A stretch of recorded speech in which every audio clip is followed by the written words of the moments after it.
Hi everyone, I'm Mark this video. Today I'm going to be unboxing two Disney Lorcana trading card game starter decks. These are from the new set, Rise of the Floodborn, which is now out in all stores from the 1st of December. First of all, sorry if it's a bit weird lighting today. I feel like I'm in Elsa's castle, the windows are frozen all over and it's like -5 outside. So sorry about that, but hopefully you'll be able to see all the cards and everything.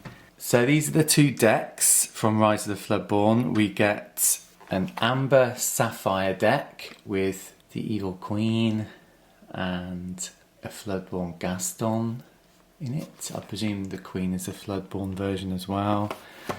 And the second deck that's available is the Amethyst Steel deck, which is a Merlin and a Tiana from Princess and the Frog.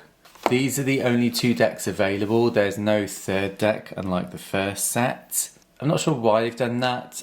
Maybe because the starter decks didn't sell as well as all the other products, possibly, I don't know. But wherever you went, you always see starter decks and you don't see any booster packs or anything. So I'll do the decks one by one. I'll put the timestamps in the video description in case you want to skip to the next deck or anything. But we'll start off with this deck here, which is the Queen and Gaston from Rise of the Floodborn. Great artwork again. On the back, gives you some blurb. Flooded with Power is the subtitle for this deck. Become an Illumineer and wield magic ink to summon glimmers of Disney characters. Together with your team, you'll challenge opposing Illumineers as you race to collect scattered lore.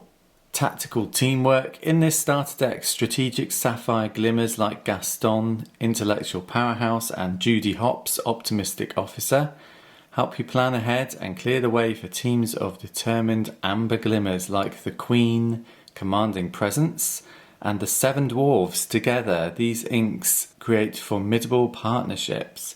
So it sounds like the Queen works with the Seven Dwarves in this deck, which is pretty bizarre, but that's the universe they've created where everyone works with everyone else. So in this deck, it includes, it's pretty similar to the first set, one starter deck of 60 cards, including 2 foil cards, 11 damage counters, 1 paper playmat, 1 paper tracking token, game rules, plus 1 booster pack of 12 cards, which is the exciting bit. Each player needs a deck to play. So on the side, I don't know if you'll be able to read that, I apologise if you can't, it's quite small. But these are the cards you get in the deck. There doesn't seem to be as much repetition as before. I don't know, I can't quite remember. But there's a few scattered first chapter cards in these starter decks, which I'm not entirely happy about. They should really stick it to the Floodborn set, I think, personally speaking. Because most people will have the cards in here already if they're from the first chapter. And there's been a lot of confused people online, I've noticed, saying, have I got something wrong because I've got first chapter cards in my starter deck. There aren't first chapter cards in the booster packs, which is good, but yeah, it's a little disappointing they've had to include some in the starter decks. That brings down the value of the deck, personally speaking. So yeah, that's the overview of the deck. Let's open it up and see what we get inside.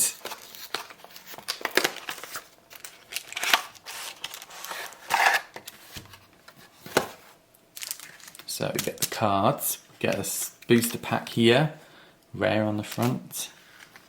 We get the quick start rules, which are tailored to this deck. We get the paper playmat, which probably isn't a playmat at all, it's half a playmat in my view. It's literally this, half a piece of paper. And you get tracker token and damage counters, which are unique to this set, the colour of them and everything.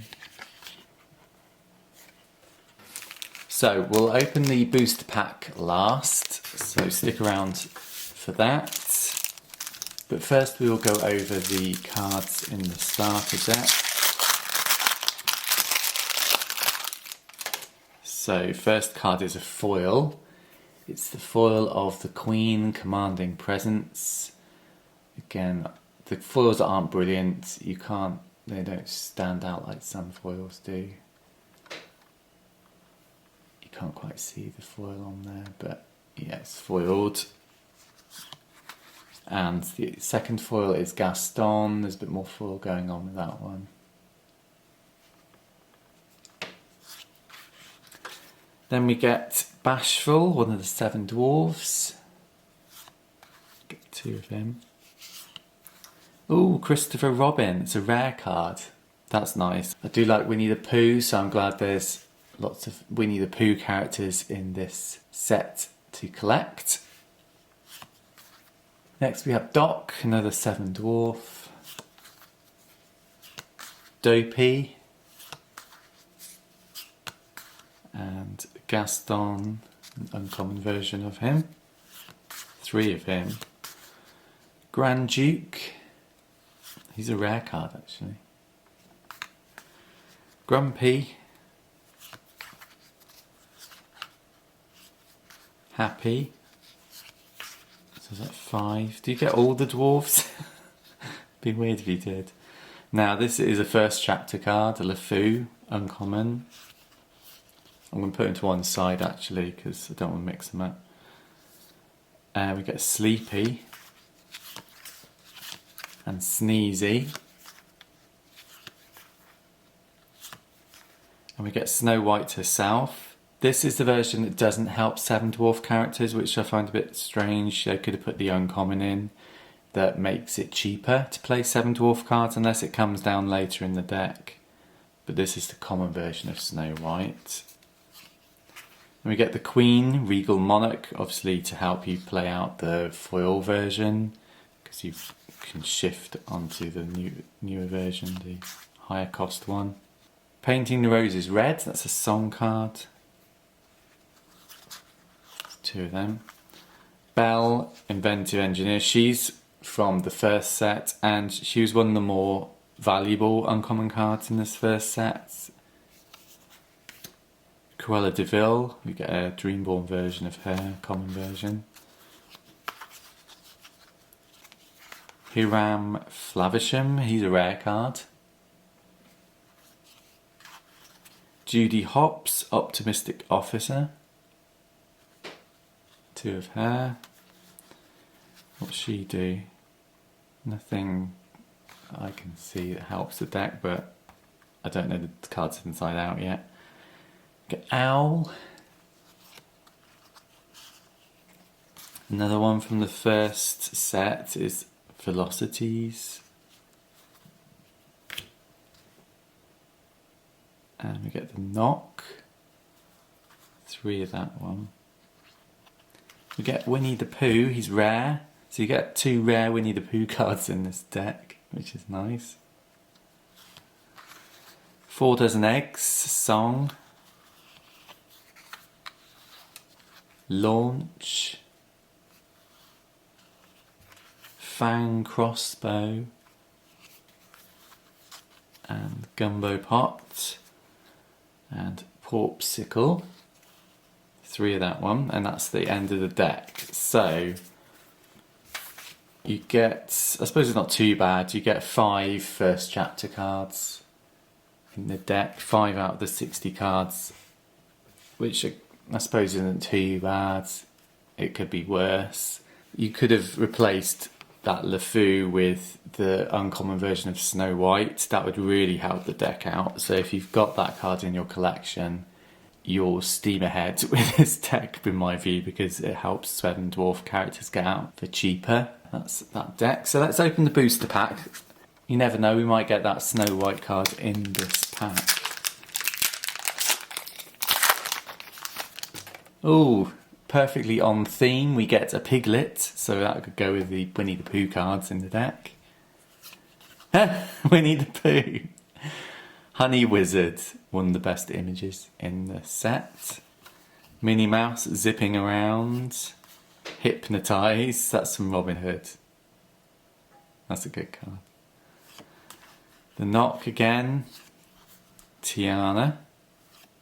Cruella de Vil, so that would fit. There's a Cruella already in the deck, so that would fit in with the starter deck. Yzma. Queen of Hearts, Sleepy's Flute. There's about playing songs. So if you play the song this turn, gain a lore. That's a rare card. So again, that would fit very well with the deck because there are some song cards in the deck. Ooh, we get a super rare. This is Cheshire Cat. Unfortunately, we can't play it in the deck because it's Emerald. But this is Cheshire Cat from the Shadows. 8 costs, 5 and 6. 2 lore with evasive. And you can banish a chosen damaged character when you tap it. Or exert it, they call it in this game. And the foil card is rare foil. It's the Sorcerer's Spellbook. That's nice. And of course we get a Minnie Mouse art card. So that's the first deck. I think we did quite well in that booster. I mean, we got a super rare and a few cards that would have worked with the deck if we were playing it for real, and we could swap out some cards. So we move on to deck number 2. Again, this is the only other deck you can buy for Rise of the Floodborn. Without looking inside, I don't know which of the 2 decks is my favourite, so I'll give my opinion after I've opened it. But I'll just show you the artwork close up. Again, it's got Merlin and Tiana in it. Amethyst Steel. Flooded with Power again, same blurb up here, but then we go down to Might and Magic. In this starter deck, magical amethyst glimmers like Merlin Shapeshifter and Madam Mim Fox keep opponents guessing, while powerful steel glimmers like Tiana Celebrating Princess and Kronk Jr. Chipmunk stand tough or use brute force to overcome the opposition. Together these inks amplify each other's strengths. Same contents, I won't read that out again. But obviously the card list is different. So let's get straight on into opening this up.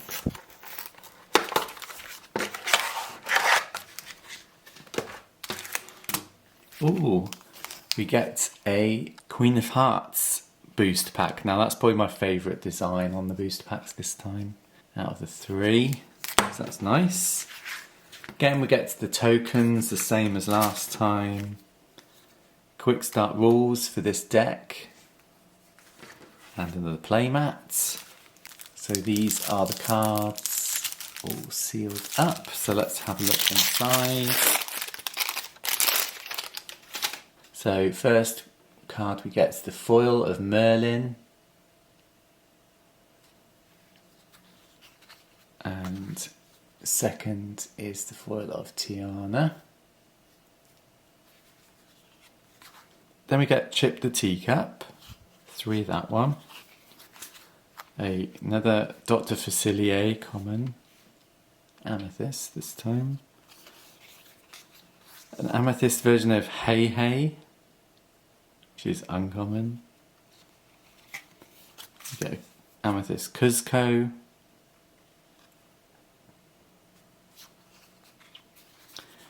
Then we get the first Madam Mim. I don't know if there's going to be other versions of her in this deck. I presume there will be. Madam Mim Fox. She's a rare card. So I think this deck has quite a lot of like bouncing cards back to hands and things, which is what she does. There's another version of Madam Mim. Madam Mim Snake. 2 of that one. We get Merlin Crab.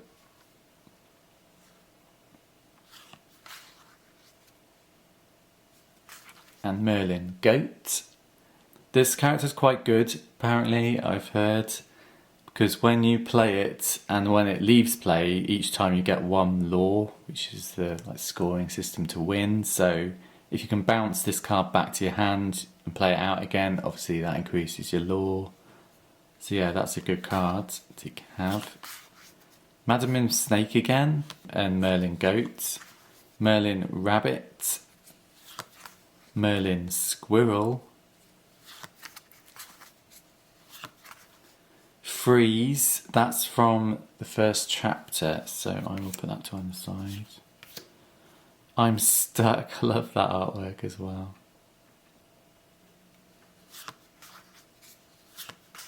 Beast, Forbidding Recluse.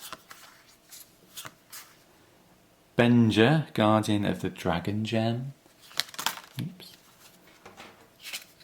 We get Cinderella, Knight in Training. Eli LaBeouf. Hercules, Hero in Training.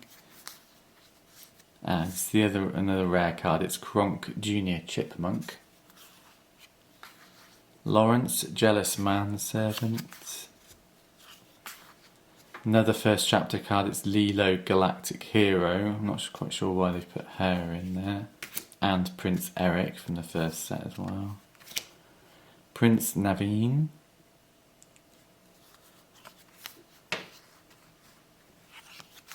The Huntsman, another rare card. Oh, the Prince Never Gives Up.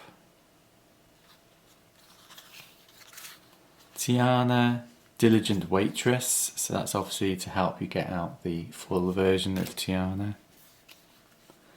Last Cannon. Mouse Armour. And that's that deck.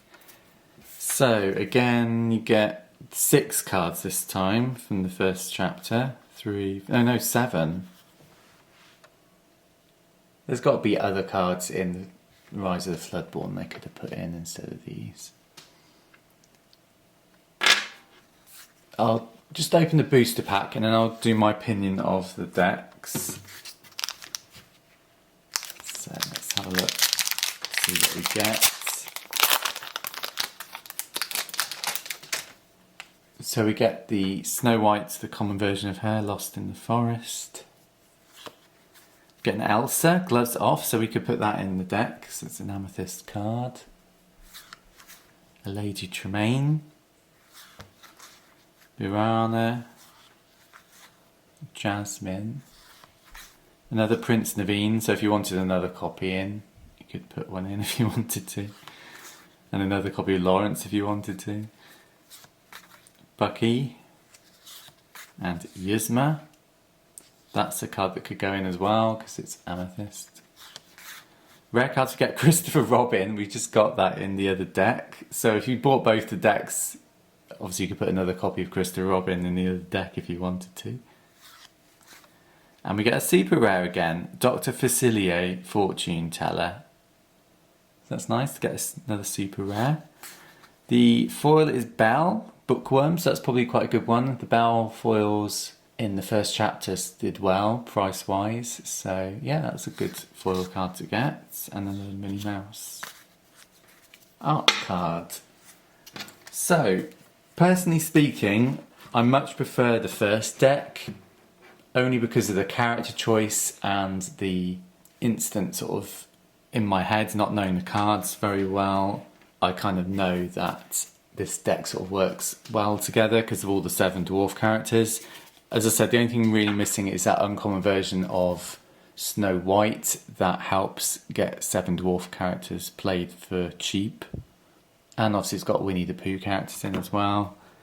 And second deck, yeah, it's okay. The Merlin characters are alright, and Madam Mim, but they're not as popular as the characters in this deck, I think, personally speaking. And you get more first chapter cards in this deck as well. So if I was torn between the two and I could only buy one deck, I would definitely buy this deck, in my view anyway. So I hope that helps. I hope you enjoyed watching that unboxing and the booster packs and everything and seeing what I got. I have got a box of booster packs for Rise of the Floodborn coming, so there will be a few videos coming up very, very soon in the next week or so of me opening booster packs. So stay tuned to my channel for that. And other than that, guys, thanks for watching and I'll see you all soon. Take care, bye.